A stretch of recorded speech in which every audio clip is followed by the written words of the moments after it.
Fala mestres, beleza? Thunder aqui trazendo o sexto vídeo do LB Awards de 2018. E agora com vocês traremos os melhores por categoria. As categorias são muitas, então vocês vão acabar vendo ela durante o vídeo. E os critérios são o seguinte: o quanto o anime ou o personagem consegue representar a sua categoria, a qualidade geral do anime e, claro, opinião pessoal. O roteiro do vídeo foi feito pelo Rafa e pelo Igor, então créditos a eles. Sem mais delongas, Ikuzo! Na categoria de melhor protagonista masculino, temos o Debudo Man. Akira consegue ser uma das melhores representações de protagonista em todos os quesitos, desde o personagem focal da trama como figura temática para a história. E essa história é sobre o Akira e o seu roteiro sabe disso, e dosa tanto a sua utilização para criar e resolver conflitos, fazendo toda a história de Devilman não rodar só em cima dele, mas representando muito bem ele como uma dinâmica central. Sim, de fato o Akira é um personagem conceito, e é o que faz ele ser mais surpreendente ainda, pois seu propósito foi atingido e o próprio Akira foi uma das principais peças que fez Devilman ser um dos animes mais aclamados de 2018. Na categoria de protagonista feminina, temos a Touko de Yagate Kimi Naru. A Touko está aqui por diversos fatores. Ela se destacou muito pelas camadas em torno ao seu desenvolvimento, levando consigo diversas reflexões e conflitos que fomentam a segmentar a narrativa de Yagate, além de ter momentos de fenomenais decorrências das suas diversas camadas, que acaba possibilitando cenas memoráveis, com todo o toque e charme de uma personagem feminina. Na categoria do melhor grupo principal, temos as garotas de Sorayori Muto e Basho. Essas 4 garotas deram uma aula do significado da expressão de personagem orgânico. Se já é raridade ver personagens que representam tão fielmente uma pessoa real, fazer 4 garotas com essa mesma sintonia é digno de palmas. Justamente essa química entre as personagens que faz toda a diferença para a jornada de Sorayori ser única. Suas risadas, medos, lágrimas são muito humanas, pois suas reações são muito inconstantes, exageradas, ou até mesmo absurdas na medida certa, dosando na medida certa para não cair no estereótipo errado. E se separadas, essas personagens são universos à partes, quando elas se juntam, esse turbilhão de emoções desse ciclo de amizade dá esse ponto o ápice na obra. Nosso melhor coadjuvante é o Yanagihara de Sangatsu no Lion. Por mais que tenhamos ótimos coadjuvantes em 2018, o troféu vai para esse velhinho que apareceu um pouco mais de 2 episódios. Além de auxiliar a narrativa para a temática apresentada em sua segunda metade, dando a perspectiva singular da obra de alguém mais experiente na vida, esse bom velhinho traz consigo muita personalidade, verossimilhança e um peso absurdo para o seu pequeno arco, enriquecendo ainda mais uma obra tão rica, trazendo uma leitura de um episódio e tão emocionante que fez apenas poucos episódios serem suficiente para criar esse personagem e dar uma lição de vida inesquecível. Nosso anime revelação de 2018 fica com Yuru Camp.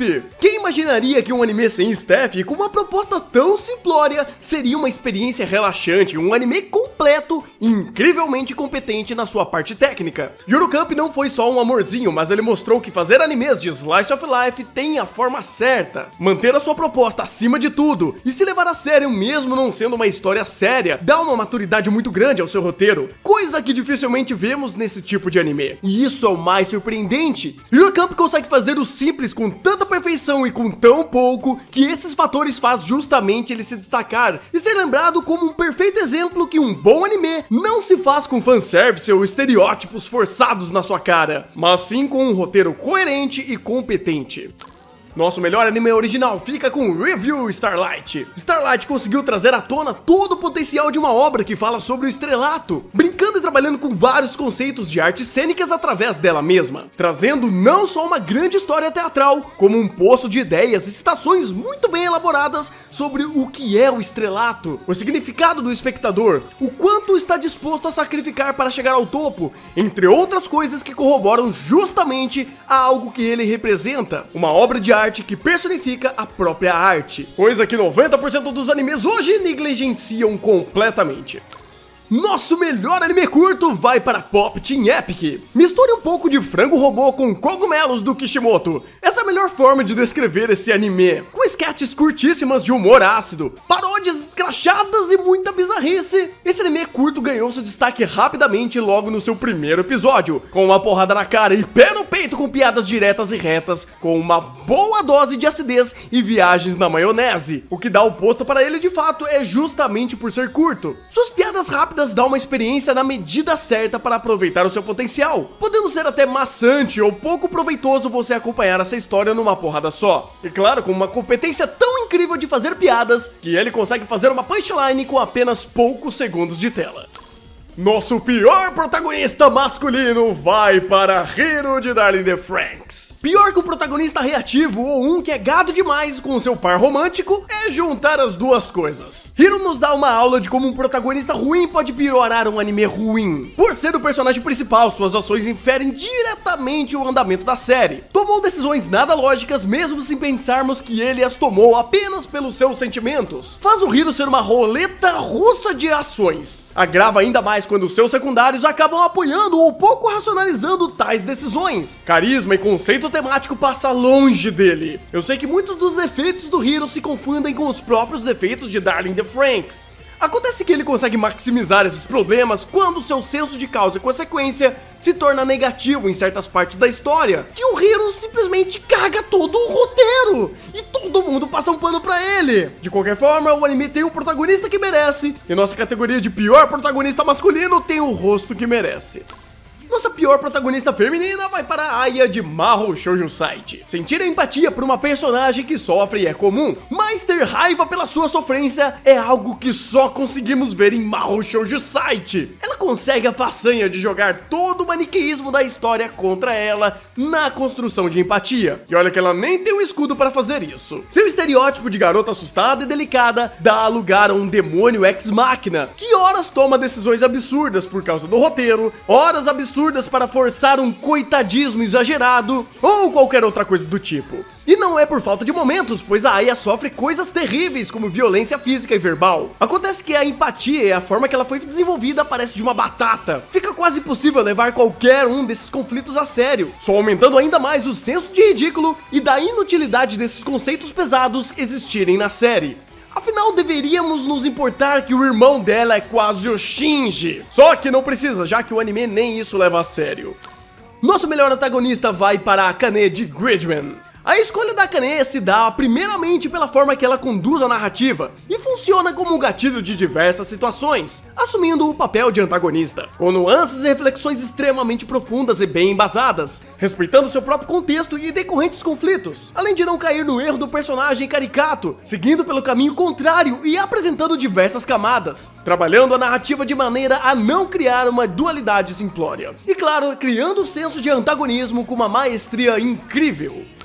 Nosso pior antagonista vai para a mamãe de Hanebado. Depois do paradoxo do avô, temos o paradoxo da mamãe. Sim, a mãe da Ayano, além de uma sociopata e cínica, é uma mente brilhante onde ela consegue criar um trauma na sua filha, onde qualquer ação que ela tome, a mamãe vai estar certa. Sem muitos spoilers, eu vou explicar mais ou menos o que acontece. Independente da Ayano querer ou não continuar jogando badminton, a mamãe vai estar certa seguindo a sua filosofia psicopata. O roteiro passa um pano para suas várias e péssimas escolhas como mãe, que eu quase me senti vendo Battery. Afinal, parece que está tudo bem uma mãe abandonar a sua filha, se mudando para outro país sem dizer absolutamente nada, no mesmo período que a sua filha acaba perdendo um jogo por estar doente, e ainda vai pro exterior treinar uma outra garota. Essa daqui não é só a pior antagonista de 2018, mas também faz parte de uma seleta lista das piores mães que existem no mundo dos animes.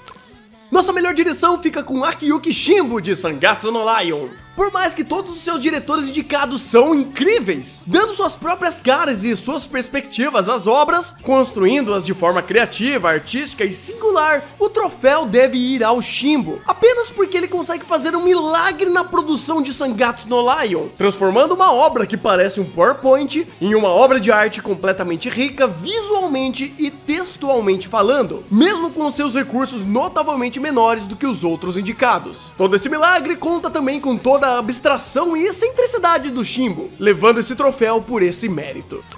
Em melhor roteiro, temos Devilman Crybaby. A posição de Devilman se deu por um aspecto muito relevante na obra e que é extremamente difícil de se executar, ainda mais em uma obra de 10 episódios. E esse é o controle do pacing da obra em um contexto onde a narrativa sai de um micro bem estabelecido para um apocalipse global. Essa transição, construção, foi segmentada de maneira a fazer com que a narrativa crescesse de maneira linear ao contexto do mundo, fazendo com que a experiência fosse incrivelmente bem aliada e homogênea, além de uma construção de personagem de temática bem estabelecida e desenvolvida, com decisões à altura da discussão apresentada anteriormente e com uma conclusão extremamente satisfatória, enquanto catártica.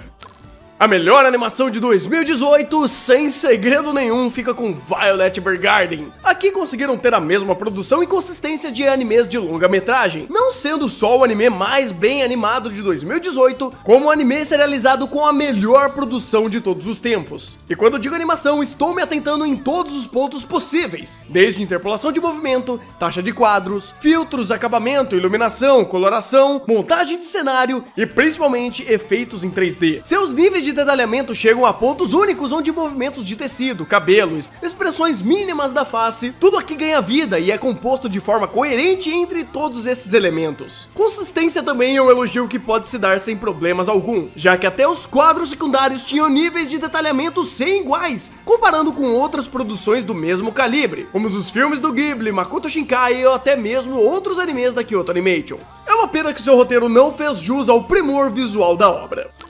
Nossa melhor cena vai para os últimos segundos do último episódio de Gridman, que se deve primeiramente à ousadia por parte do diretor, que se utiliza de um artifício tão inesperado e ao mesmo tempo tão inteligente, que conseguiu concluir toda a narrativa enquanto embasa as lacunas que havia ficado em aberto, sem fazer uso de diálogos, além de corroborar perfeitamente com a temática da obra e de uma certa personagem específico, em um momento que o espectador está com a cabeça explodindo, e que nessa cena simplesmente explode tudo.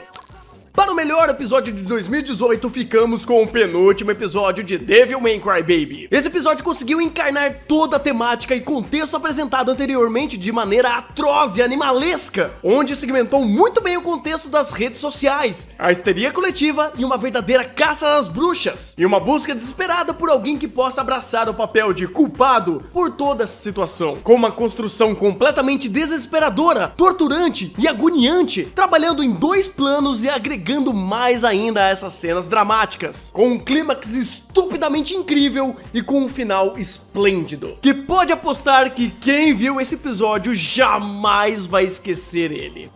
Nossa pior cena e episódio está em Steins Gate Zero, episódio 18. Inclusive, esse episódio ajuda a coroar Steins Gate Zero como o anime mais decepcionante de 2018 e um dos mais decepcionantes da minha vida. Tirando os dubladores, que são o ponto técnico mais alto não só aqui, mas em todo Steins Gate Zero, esse episódio foi um abismo entre qualidade e ruindade relativa. As óbvias críticas à animação completamente perdida, com uma pitada de direção que parece que foi feito pra uma batata, nem é o ponto focal aqui, já que temos 2 pontos que mancham o legado de Steins Gate com esse episódio. A primeira é a aparição de um vilão tão caricato, mas tão mal elaborado que parecia algum vilão de Battle Shonen genérico, fazendo poses, querendo dominar o mundo, sendo mal por ser mal e, claro, risadas malignas. E o segundo ponto e o maior pecado de Steins Gate Zero, fazer uma cena de ação que mistura Mortal Kombat com Kill Bill, com direito a golpe de karatê que decepa cabeças. Exatamente, imagina uma cena de Kung Po em Steins Gate. Eles fizeram isso. Claro que nessa categoria estamos levando a relação de qualidade e defeito para escolher o episódio, porque se fosse escolher o episódio ruim de um anime ruim, teríamos 12 episódios do anime de Molto aqui. E não é exatamente esse ponto que queremos chegar.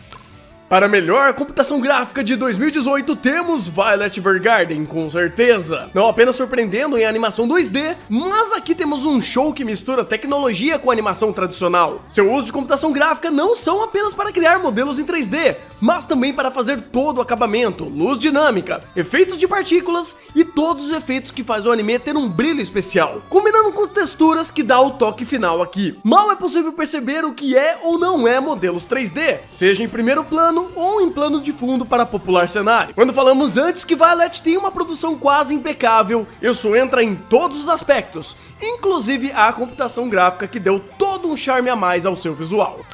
E fechando o vídeo com a categoria de pior computação gráfica do ano, temos Golden Kamuy. Seu diretor falou que foi de propósito, mas os animais que são feitos em CG em Golden Kamuy são feios de doer. Desde seus lobos aos ursos, que são puros memes, não dá para passar o pano para o que fizeram aqui. Até os detalhes mais sutis, como fogo em uma fogueira, ou todas as ideias de usar o CG para representar os conceitos de Camuys, é visível que simplesmente não funcionou. Eu diria que foi até efeito oposto para criar uma sensação de separação do místico e do real. Sério, é intragável o seu urso. Aquilo foi pior que idol zumbis dançando ou armadura em CG duraça perdida na tela. Então é isso, mestres, esse foi o nosso penúltimo vídeo de LB Awards de 2018. Não esqueça de deixar o seu like, deixa também a sua lista aqui embaixo das suas melhores categorias, compartilha com todo mundo, se você é novo, seja muito bem-vindo, se inscreva no canal e confira os outros vídeos de LB Awards aqui na tela e na descrição.